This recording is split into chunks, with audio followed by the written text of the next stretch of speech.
اگر میں آصف درانی صاحب سے شروع کر سکوں، چونکہ آصف درانی صاحب ایران میں پاکستان کے سفیر رہ چکے ہیں، وہاں کے معاملات کو بہت گہری طرح سے دیکھا۔ آصف درانی صاحب، میرا ذاتی طور پہ ایک خیال تھا کہ ایران کچھ بھی نہیں کرے گا، صرف سیاسی طور پہ واویلا مچائے گا، امریکہ کو، ڈونلڈ ٹرمپ کو کنڈیم کرے گا اور اس قسم کا حملہ کرنے کا رسک نہیں لے گا جس میں امریکہ کو ریٹیلیٹ کرنے کا موقع ملے۔ آپ کیا ہمیں بتائیں گے کیا وجہ ہے کہ ایران نہیں رک سکا اور ایران نے یہ میسائل حملہ کیا؟ میرے خیال میں ایران نے یہ کرنا تھا کیونکہ IRGC کے جو القدس بریگیڈ ہے وہ اس کی اوورسیز لائبلٹیز ہیں، رسپانسبلٹیز ہیں۔ انڈر بائیلیٹرل ایگریمنٹ وہ عراق میں بھی ہیں، سیریا میں بھی ہیں، اور جنرل سلیمانی جو ہے ان کا جو ایک آئیکونک سٹیٹس تھا ایران کے اندر بھی اور خطے کے اندر بھی، تو اس کے وجہ سے اور پھر جو سپریم لیڈر آیت اللہ خامنہ ای جب انہوں نے کہہ دیا کہ ہاں اس کا بدلہ لیا جائے گا، تو اس کا مطلب ہے کہ it was a final word. اس میں کسی کو شک و شبہ نہیں ہونا چاہیے، کیونکہ آیت اللہ خامنہ ای بذات خود بھی جو ہے وہ سپریم کمانڈر ہیں ایرانین آرم فورسز کی، جس میں ریگولر آرم فورسز بھی ہیں اور پاسداران، یعنی جسے ہم IRGC کہتے ہیں، یہ اس کے بھی سپریم کمانڈر ہے۔ یہ ہونا تھا، لیکن جیسے کہ آپ نے اپنے انٹروڈکشن میں بتایا، اس میں ایران نے بھی کنٹرول طریقے سے یہ حملہ کیا ہے۔ ایران کے یہ بغداد کے ویسٹ میں ہے یہ الاسد بیس، جو موسٹلی بڑا بیس ہے اور تقریباً 25 اسکوائر مائلز پہ پھیلا ہوا ہے۔ یہی بیس اب امریکہ نے شرط رکھی ہے کہ اگر عراق ہم سے چاہے گا کہ ہم اسے خالی کریں تو اسے پیسے دینے ہوں گے، جس پہ انہوں نے بلینز آف ڈالرز خرچ کیے ہیں۔ خیر، یہ ایک ہٹ کے ایشو ہے، لیکن فارن منسٹر جواد ظریف نے بھی اس سلسلے میں جو ہے ایکنالجمنٹ کیا کہ اس کا ہم نے ایک ریٹیلیشن کی ہے، اور لیکن ساتھ ہی and he has invoked Article 51 of the UN Charter which allows the states for self-defense and to protect their sovereignty and independence۔ انہوں نے اس کو انووک کیا ہے، اور اس صورتحال میں لیکن ساتھ میں انہوں نے یہ بھی کہا ہے کہ we don't want escalation۔ تو اس طرح یہ جو ہے ایک طرح سے کنٹرولڈ تھیٹریکل جو ہے ایکسرسائز دونوں سائڈ سے کی گئی ہے، اور مجھے ویسے اگر ہم یہ کیا جائے تو but it is with a caveat کہ پریزیڈنٹ ٹرمپ نے بھی یہی کہا تھا کہ وی ڈونٹ وانٹ ایسکیلیشن۔ اب دیکھتے ہیں کہ یہ دونوں اپنے الفاظ پر کب تک جو ہے قائم رہتے ہیں۔ جی محسن، میرے ساتھ رہیے ایمبیسڈر صاحب، اگر میں آپ کی طرف آ سکوں امتیاز کل صاحب۔ ڈونلڈ ٹرمپ نے تو جنرل قاسم سلیمانی کو اور جو مہندس مہدی مہندس سے جو عراقی ملیشیا کی موبلائزیشن فورس تھی اس کے ہیڈ کو مار ڈالا، وہ ایک فزیکل ایکٹ تھا۔ اس سے پہلے انہوں نے کتائب حزب اللہ کے 27 لوگوں کو بھی مار ڈالا، تو انہوں نے مٹیریل ایکشنز کیے۔ ایران نے در حقیقت میسج دیا ہے، ایران نے حاصل کیا کیا اس؟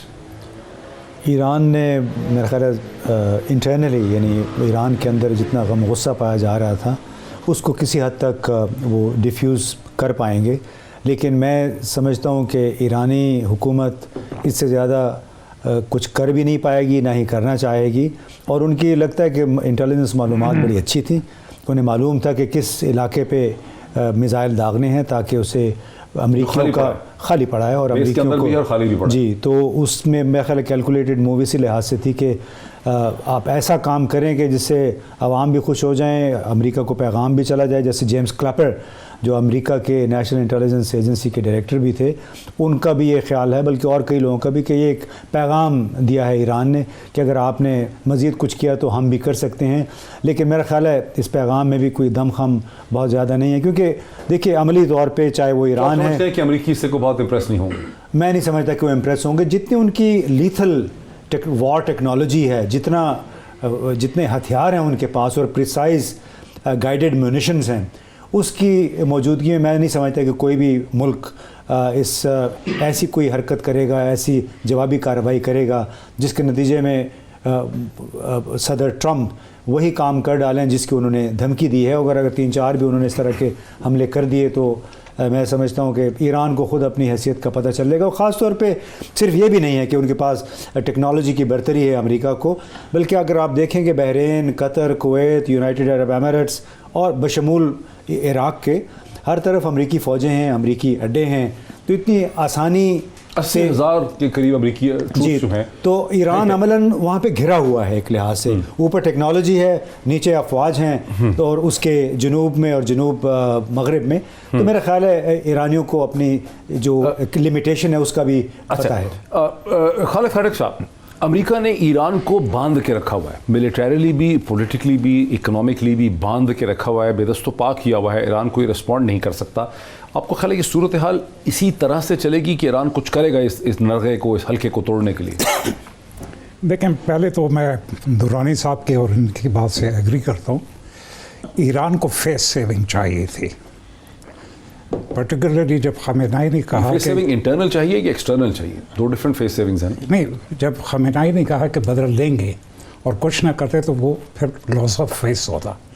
تو فیس سیونگ ایران کو چاہیے تھی. اور یہ جس طرح سے درانی نے صاحب نے پوائنٹ آؤٹ کیا کہ انہوں نے کہا کہ جی یہ ہم نے under charter of U N کیے ہیں, سیلف ڈیفینس میں کیے, اور ہم ایسکلیشن نہیں چاہتے, تو بات ختم, کہ کال اٹ کوئٹس. ان اے وے یہ میسج ہے. لانگ ٹرم میں میرے خیال میں ایران کے ماڈریٹس کو اسٹرینگتھن ہوں گے اس سے. ماڈریٹ اسٹرینگتھن ہوں گے؟ ہاں. وہ کیسے؟ وہ اس لیے کہ وہ یہ کہیں گے کہ جی یہ جو آپ ہارڈ لائن پالیسی فالو کر رہے ہیں یا کر رہے تھے, اس کا آخر میں اس سے جو آگ لگے گی وہ ایران کے اندر لگے گی. ہاں, لیکن ایران میں تو جب ماڈریٹس تھے بھی تو امریکہ کے تعلقات ایران سے بہتر نہیں ہو سکے. جیسے محمد خاتمی جو تھے, خاتمی, تو وہ خاتمی جو ہیں اس کے بھی کوآپریٹ نہیں کر سکے. پھر احمدی نژاد آ گئے, پھر حسن روحانی ہیں, وہ بھی روحانی دیکھیں, روحانی نے تو ہگانا میسج تک دے دیا. کبھی آپ نے سنا کہ روحانی نے مسلمانوں کے لیے عید پہ کوئی میسج بھیجا ہے؟ لیکن یہودیوں کے لیے انہوں نے ہگانا پر میسج بھیجا. دس از ایگزیکٹلی مائی پوائنٹ کہ ایرانینز نے تو جتنی وہ ایک آلیو برانچ ایکسٹینڈ کر سکتے تھے اسرائیل کو, امریکہ کو, وہ کی ہے. ہاں, نہیں, فنڈامنٹل چیز یہ ہے کہ دیکھیں, یہ رکھ رکھاؤ یا جی آؤ ہم تو دوستی چاہتے ہیں وہ کرتے ہیں, یہ ویسٹرن مائنڈ کے ساتھ یہ کام نہیں کرتا. تو ویسٹرن مائنڈ چاہتا کیا ایران سے؟ کیا آپ نیوکلیر پروگرام ختم کریں. نیوکلیر پروگرام ختم کریں. اچھا, دوسرا یہ ہے کہ پروگرام پہ تو بات ہو گئی تھی, JCPOA جو تھا. ہاں, بات ہو گئی تھی, لیکن اس میں ختم نہیں ہوا تھا.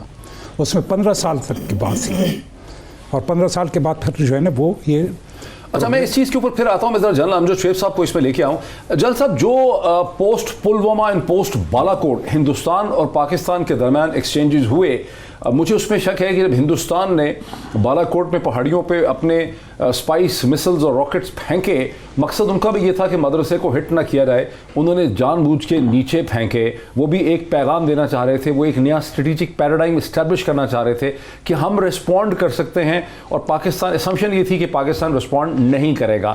پاکستان نے بھی اگلے دن جب ریسپونڈ کیا, ٹارگٹ لاک ان کیے, لیکن ٹارگٹس کے قریب ہٹ ان کیا. حالانکہ ہندوستان کی ٹاپ ملٹری اور ایئر فورس کی جو لیڈرشپ تھی وہ فارورڈ ایریاز میں موجود تھی, بیسز میں موجود تھی. اگر پاکستانی ایکچوئل بریگیڈ کمانڈرز کو یا ہیڈ کوارٹرز کو ہٹ کرتے تو ہندوستان کا بہت زیادہ انسان جو ہے نقصان ہوتا, میٹیریل نقصان ہوتا, جانی نقصان ہوتا. لیکن پاکستان نے بھی در حقیقت اسٹریٹجک پیراڈائم اسٹیبلش کیا کہ ہم آپ کو یہ موقع نہیں دے رہے کہ آپ ہماری ٹیریٹری میں آئیں اور میسائل مار کے چلے جائیں. آپ اس کو کیسے کمپیئر کریں گے؟ یہ جو ایران اور امریکہ کے درمیان ہے اور جو پاکستان ہندوستان کے درمیان ہے بیلنس آف پاور, اس کو کیسے کمپیئر کریں گے آپ؟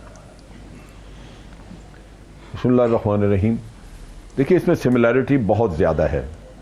انڈیا میں بھی پاکستان کے خلاف الزام تراشی ہوتی رہی, اور وہ اس سے مودی ہمیشہ کہتا رہا کہ جناب ہم چھوڑیں گے نہیں, پاکستان کو سبق سکھائیں گے.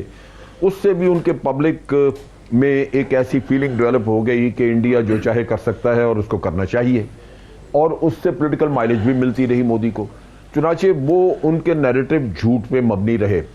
وہ سرجیکل سٹرائک لے لیں, پلوامہ کے بعد بالاکوٹ کا اٹیک لے لیں, لیکن وہاں پہ ایک چیز تھی جو انہوں نے کلیم کی کہ ہم نے 300 لوگ مار دیے ہیں, جو لوگ چیلنج کرتے رہے. لیکن ان کے اپنے لوگوں میں تو آنکھیں بند کر کے وہ یقین کر لیتے ہیں جو بھی ان کو بتایا جاتا ہے, اور خوش ہو جاتے ہیں, اس پہ ان کو اطمینان ہو جاتا ہے. میرا خیال ہے مودی کو یہی چاہیے ہوتا ہے. پاکستان نے جو رسپانس دی وہ ایگزیکٹلی یہی تھی کہ آپ نے قطعاً ان ملٹری ٹارگٹس کو نہیں چھیڑا, ان کو مارا نہیں, بلکہ ان سے تھوڑا دور ہٹ کے یہ ظاہر کر دیا, میسج دے دیا کہ ہم ہٹ کر سکتے ہیں. یہ یہاں تک تو ٹھیک ہے. لیکن پاکستان اور انڈیا کے سیناریو کو امریکہ اور ایران سے ویسے کمپیئر کرنا بڑا وہ مشکل ہے وہ چیز، یعنی کہ رسپانس کے نقطہ نگاہ سے اگر آپ دیکھیں تو وہ مشکل ہے. ہم نے انڈیا کو یہ کہا کہ جناب اگر آپ 3 میزائل داغیں گے تو ہم 9 ماریں گے.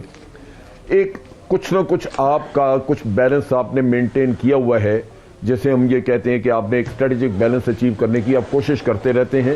گو امبیلنس تو موجود ہے.